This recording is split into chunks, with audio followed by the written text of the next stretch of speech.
사실 착해 보이지만 굉장히 좀 답답한 사람들이 난 다 괜찮아, 너가 하자는 대로 할게, 이제 이런 식으로 자기는 다 괜찮다라고 하고 상대방의 선택권을 미루는데, 이런 사람들은 이제 사실 스스로가 그 선택에 따른 결과들을 책임지지 않으려고 하기 때문에 같이 이제 장기적인 인간관계를 해나가는 데 있어서는 굉장히 이런 게 이제 문제가 될 수 있죠. 자존감이 낮은 사람들이 피곤한 것은 시간이 지나면 지날수록 상대방이 진짜 내 모습을 알면 나를 싫어할 거야, 이런 두려움들을 가지고 있기 때문에 본인도 인간관계 하는데 힘들어요. 너무 인간관계를 잘하려고 애쓰시는 분들한테 꼭 하고 싶은 얘기는 이런 얘기예요.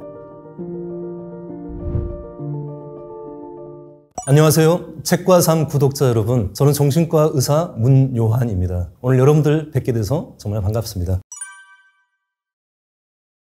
사실 착해 보이지만 굉장히 좀 답답한 사람들이 사회생활 하다 보면 있는데요. 처음에 만날 때 굉장히 상대방을 배려해주는 이런 사람들은 굉장히 이제 호감을 느끼게 만들죠. 근데 이제 이분들 중에서 어떤 분들은 상대방을 배려하는 게 아니라 우유부단한 사람들이 있어요. 스스로가 이제 선택이나 결정을 하지 못하고 상대방한테 계속해서 선택을 이제 떠미는 사람들이죠. 그래서 난 다 괜찮아, 너가 하자는 대로 할게, 이제 이런 식으로 자기는 다 괜찮다라고 하고 상대방의 선택권을 미루는데, 이런 사람들은 이제 사실 스스로가 그 선택에 따른 결과들을 책임지지 않으려고 하기 때문에 같이 이제 장기적인 인간관계를 해나가는 데 있어서는 굉장히 이런 게 이제 문제가 될 수 있죠. 그 다음에 또 처음에 만날 때는 굉장히 좀 겸손하고 칭찬해주거나 치켜 세워주는 이런 사람들도 우리가 기분이 좋죠. 근데 시간이 지나면서 점점 이런 분들 중에는 어떤 분들이 있냐면 겸손한 걸 넘어서서 너무 자기 자신을 이렇게 낮추거나 불필요하게 이렇게 자기 비하하시는 분들, 나는 이렇게 할 줄 아는 게 없어, 너 참 부럽다라고 굉장히 상대방이 가지고 있는 것들은 굉장히 좋게 보지만 자기가 있는 것들에 대해서는 인정하지 않고 굉장히 깎아내리는 이런 분들은 인간관계를 하면 할수록 굉장히 좀 힘들 수 있죠. 계속해서 자기 힘들다는 이야기, 자기 자신에 대한 비하하는 이야기를 하다 보면 이런 마음이라는 게 전염성이 있기 때문에 인간관계 자체를 하면 할수록 좀 뭔가 피곤하다 이런 느낌들이 많이 들 수가 있죠. 그 다음에 또 이제 우리가 좀 생각해 볼 수 있는 경우에는 처음에는 굉장히 좀 과묵하고 굉장히 좀 신중해 보이는 사람들이 있어요. 근데 실제로 과묵하고 신중한 사람이라기보다는 시간이 지나면 지날수록 뭔가 좀 회피하는 유형의 사람들인 거예요. 말을 안 할 때 안 하고 할 때는 해야 되는데, 뭔가 갈등이 있을 때 이게 불만이고 나는 이걸 원한다라고 얘기해야 될 때 얘기를 하지 않고 계속 침묵하고 있는, 그래서 이런 경우에는 나중에 장기적인 관계를 가져가는 데 있어서 굉장히 큰 걸림돌이 될 수 있다. 그래서 이런 부분들을 우리가 좀 더 생각을 해봐야 되는 거죠. 그래서 건강한 인간관계를 위해서는 내가 좋아하는 상대방의 어떤 면들이 있어서 양면들을 살펴볼 줄 아는 능력이 좀 필요해요. 자존감이 낮은 사람들이 피곤한 것은 본인도 인간관계 하는데 힘들어요. 근데 다른 사람들한테도 그 힘든 게 그대로 전파되는데요. 기본적으로 마음 깊은 곳에는 자기 자신에 대한 가치감이 굉장히 떨어져 있고 있는 그대로의 모습으로 사랑받을 수 없다라고 하는 어떤 그런 자기 불신이 자리 잡고 있는 거죠. 그렇기 때문에 상대방에 대해서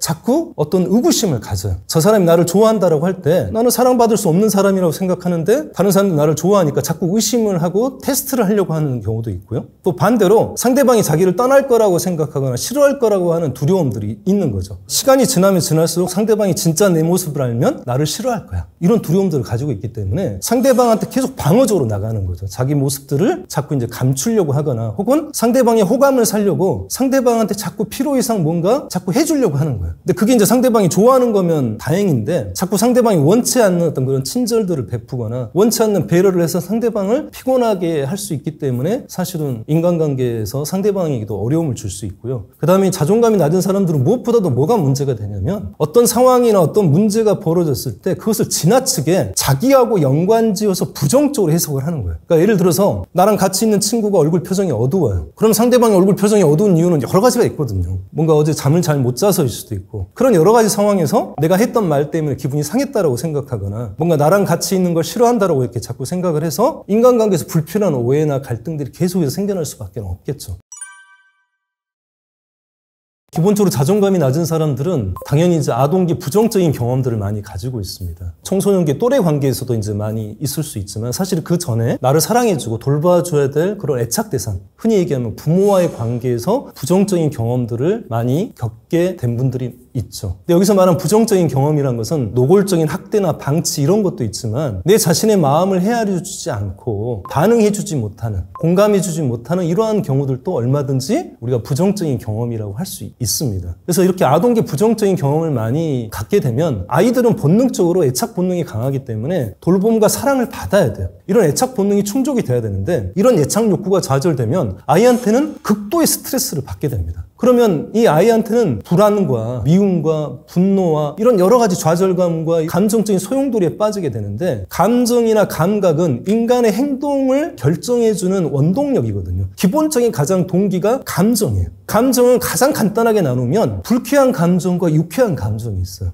그거에 따라서 우리의 행동이 달라지게끔 돼 있습니다. 그렇기 때문에 우리의 행동은 가장 기본적으로 딱 두 가지로 나눌 수 있죠. 다가갈 것이냐, 멀어질 것이냐. 접근과 회피가 있는데, 이것을 구분하게 해주는 게 이런 불쾌한 감정과 유쾌한 감정입니다. 불쾌한 감정이 들면 멀어지고, 유쾌한 감정을 느끼게 되면 다가가는 거죠. 인간관계에서도 그렇죠. 근데 아이에게 있어서 애착 대상은 피할래야 피할 수 없는 존재예요. 아이 스스로가 혼자 생존할 수가 없기 때문에, 아이가 아무리 애착 대상이 두렵고 밉고 싫다고 하더라도 거절하거나 도망칠 수가 없는 거죠. 그렇기 때문에 싫어하거나 두려워하거나 화가 난 마음을 가지고 애착 대상에게 다가갈 수밖에 없어요. 그럼 이게 굉장히 딜레마입니다. 여러분들도 생각을 해보세요. 여러분이 미워하고, 여러분이 두려워하고, 여러분이 화난 사람한테 다가간다는 게, 그 다음에 나를 돌봐주고 사랑해달라고 얘기하는 게 얼마나 괴로운 일이겠습니까? 근데 이 아이는 그 괴로운 걸 할 수밖에 없어요. 본능이에요. 그게 애착 본능이기 때문에 이 엄청난 딜레마에서 아이가 계속해서 그렇게 행동할 수가 없기 때문에 이 딜레마에서 벗어나야 되는 거예요.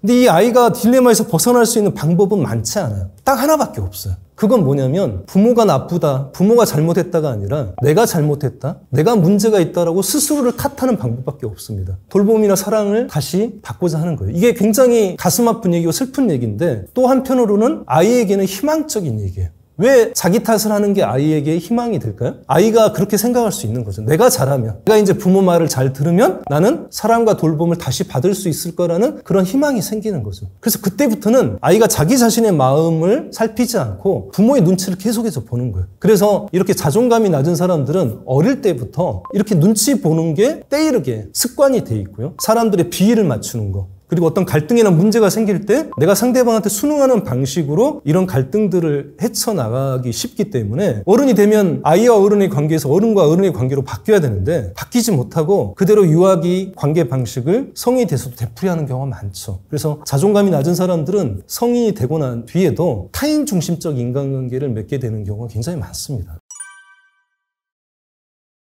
이게 자존감이 낮은 사람들은 꼭 그런 것만은 아니지만, 우리가 얘기하는 이제 자아가 약하죠. 우리 심리학에서는 자아가 미분화돼 있다, 이제 이렇게 표현을 하죠. 상대방과 자꾸 하나가 되려고 하고, 이 자아의 어떤 경계 자체가 이제 모호하고 희미하기 때문에 싫은 것도 별로 없고 좋은 것도 별로 없는 개성이나 어떤 주관, 이런 게 사실 이제 불분명한 경우가 좀 많죠. 자아가 희미한 분들이 문제가 뭐냐면, 정작 자기를 보호해야 될 때 자기 자신을 보호하지 못하는 경우가 좀 많이 있습니다. 그래서 건강한 성인은 다른 사람과의 관계를 할 때 상대방을 다 무조건 받아들이는 게 아니잖아요. 좋은 것들은 받아들이고 안 좋은 것들은 이렇게 걸러내는 필터가 이제 작동을 하게 되는데, 이렇게 자아가 잘 형성되지 않는 미분화된 사람들은 이렇게 필터가 잘 작동이 되지 않아서 상대방의 어떤 생각이나 어떤 그런 감정, 이런 것들을 그냥 무의판 쪽으로 흡수하게 되는 경우가 좀 많이 있기 때문에, 사실은 이제 가스라이팅이랄지 상대방한테 조종당하는 어떤 이런 경우도 좀 많이 생길 수 있죠.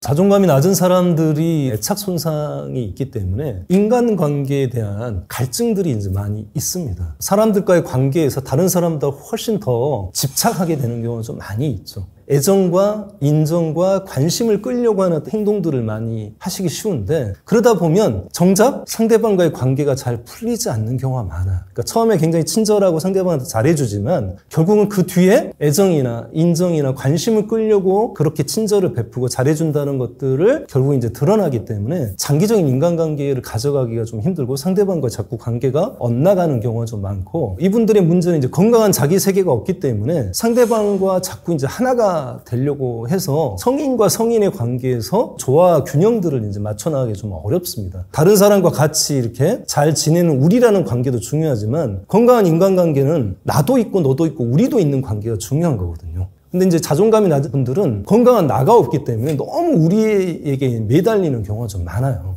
인간관계 힘든 분들 중에서 너무 인간관계를 잘하려고 애쓰시는 분들한테 꼭 하고 싶은 얘기는 이런 얘기예요. 인간관계를 너무 잘하려고 애쓰지 마라. 그리고 잘하려고 애쓸수록 인간관계가 오히려 잘못되는 꼬이는 경우가 좀 많다. 그리고 나중에는 안 좋은 결과가 많이 벌어진다. 인간관계에 너무 많은 에너지나 시간을 쓰시는 분들이에요. 이런 분들은 그 에너지를 한 50%만 자기한테 쏟는 게 필요해요. 자기 자신의 개성들을 발달시키고 자기 자신의 취향을 발달시키고 자기 자신의 어떤 전문성, 자기 세계를 발달시키는 데 투자를 하셔야 됩니다. 건강한 인간관계, 성인의 인간관계는 내가 상대방한테 무언가 좋은 영향을 줄 수 있어야 돼요. 내가 상대방한테 줄 수 있는 게 없다면 서로 좋은 관계를 해나가기 어렵거든요. 성인의 자존감에 있어서는 인간관계에서 나를 인정하고 존중해주는 사람을 만나는 것도 중요하지만 성인의 자존감의 한 측면이고 그 다음에 또 한 측면이 내 노력을 통해서 내 인생을 살아가고 있다는 어떤 이런 자부심, 성취감 이런 것들을 얻는 자기 가치감이 중요한 거거든요.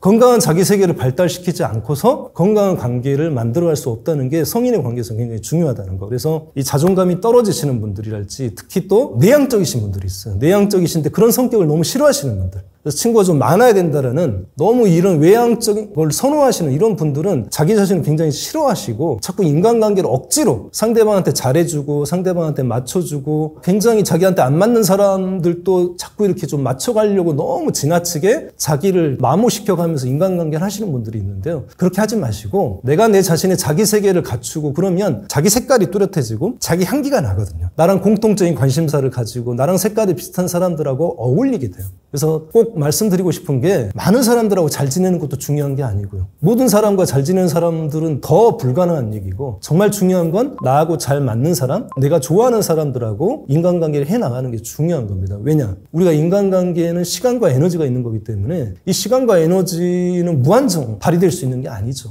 그래서 조금 더 내가 좋아하고 나하고 맞는 사람들에게 좀 더 집중하는 게 필요하고요. 또 그러기 위해서는 내가 가지고 있는 어떤 개성, 내가 가지고 있는 전문성, 내가 가지고 있는 취향 이런 것들을 좀 더 발달시키는데 여러분의 시간과 에너지를 좀 더 투자하시라는 얘기를 꼭 드리고 싶네요. 자기 세계를 발달시켜 나간다는 게 막연한 얘기처럼 들릴지 모르지만 일단은 자기 세계를 발달시키는 데 있어서 가장 중요한 것은 내가 무엇을 좋아하는가거든요. 나의 욕구죠. 근데 이게 이제 사실은 어릴 때부터 내 욕구나 내 감정은 중요하지 않아. 이제 이렇게 됐기 때문에 어른이 돼서 그러한 부분들을 아는 게 좀 쉽지는 않지만 시간이 좀 늦었다 하더라도 그때부터 내 스스로가 내 자신의 욕구들을 물어보는 게 필요해요. 좀 답답하게 느끼실지 모르지만 바로 욕구라는 게 드러나지 않는데 가장 좀 중요한 건 내 감정과 불만을 뒤집어 보면 좋습니다. 내 불쾌한 감정과 내 불만이라는 것은 내 욕구가 뭔가 충족되어 있지 않다는 거거든요. 그 안에 숨겨져 있는 내 욕구가 무엇인가? 내가 무엇을 원하는가? 나는 무엇을 좋아하는가? 스스로 질문을 해보실 필요가 있어요. 자존감이 낮은 사람들, 바운더리에 희미하신 분들은 자꾸 상대방의 취향이나 상대방의 욕구가 이렇게 그대로 흡수가 돼서 자기 취향 자체가 없다라고도 할 수 있는 분도 있고 혹은 굉장히 이렇게 짜집기 되어 있으신 분들이 있어요. 이 사람이 좋아하는 거 조금 좋아하고